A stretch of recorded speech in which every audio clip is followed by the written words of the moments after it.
While not plentiful in style points, University was able to figure it out down the stretch for a hard-earned 4-3 win over neighborhood rival Gilmore on Monday night in a Kent District semifinal and a battle of two of the News-Herald's coverage area big three in the sport.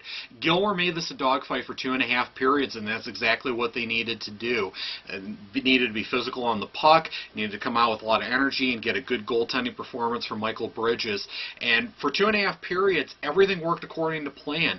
They really made this a dogfight on the top-seeded Preppers, and to go along with that, if I'm being honest, and you guys know me after all these years, I thought U.S. in the first 4 minutes of the opening period, and then for stretches of the second period, they were uncharacteristically flat. And it was very strange because for large stretches of this hockey game, the Preppers dictated the flow of play. They were getting a lot of pucks to the net. They were keeping play in the offensive zone, playing really well in stretches and in spurts, but then at times, especially there in the second period, they were just flat. There's just no way around it.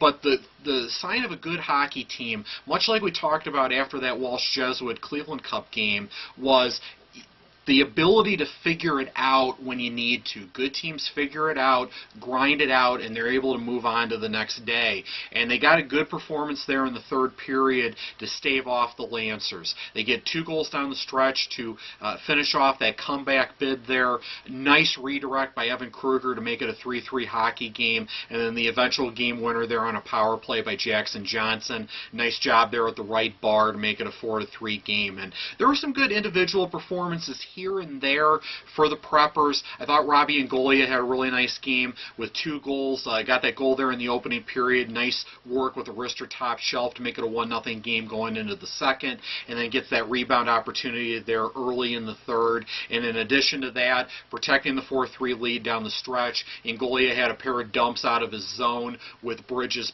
pulled to stave off the Lancers and keep it a 4-3 hockey game. And that's the U.S.'s credit that they were able to figure it out down the stretch.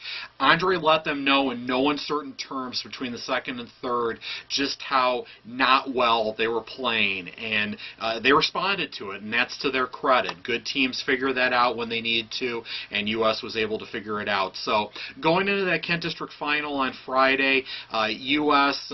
will play obviously either Lake Catholic or Shaker Heights, and I think we all know, they know, and we know they need to be much crisper, and I'm confident that they'll put in a much sharper performance there with the state Final Four berth on the line against Lake or Shaker on Friday night. And I would really hope that they learned their lesson. And I really got to give a shout out to the Lancers here as well. This has not been a particularly great campaign for Gilmore from a win-loss standpoint. They had that signature moment in the regular season, that overtime upset of St. Ed's, and that game kind of played out the way that this one did tonight. They made it a low-scoring kind of dogfight for 2+ periods. Bridges played well, and they were able to figure it out there against St. Ed's, and that formula almost worked for them here. And it has to go down as one of their 2 best games of the season, and what a time to pull it out. Looking for that first ever winner over U.S. They came very close to doing it, but it just wasn't to be. The Preppers were able to figure it out down the stretch, and hopefully, like I said, hopefully they've learned their lesson going into the Kent District final on Friday night.